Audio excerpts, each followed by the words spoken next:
Samsung has announced the launch of Galaxy Book 2 series in India. This will include the Galaxy Book 2 Pro 360, Book 2 Pro, Book 2 and Book 2 360. The lineup is powered by the 12th generation Intel Core processor. Galaxy Book 2 Business, a PC meant for enterprise, will come with Samsung's defense-grade security technology, Intel hardware shield technology, and a secure embedded processor to protect BIOS. Galaxy Book 2 Business is also equipped with a tamper alert function that detects and tracks malicious attempts to interfere with the security and critical data. The Galaxy Book Go is powered by Snapdragon 7C Gen 2 compute program.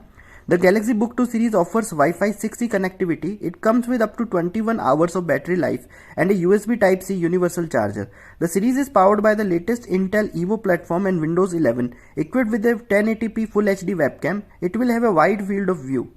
The Snapdragon 7C Gen 2 compute program will deliver advanced camera and audio technology, AI accelerated experiences and enterprise-grade security features.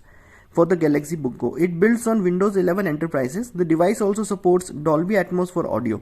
It will be available in 13.3-inch and 15.6-inch display variants in graphite and silver color options starting at Rs 1,15,990. The Galaxy Book 2 Pro will also be available in 13.3 and 15.6-inch display variants in graphite and silver color options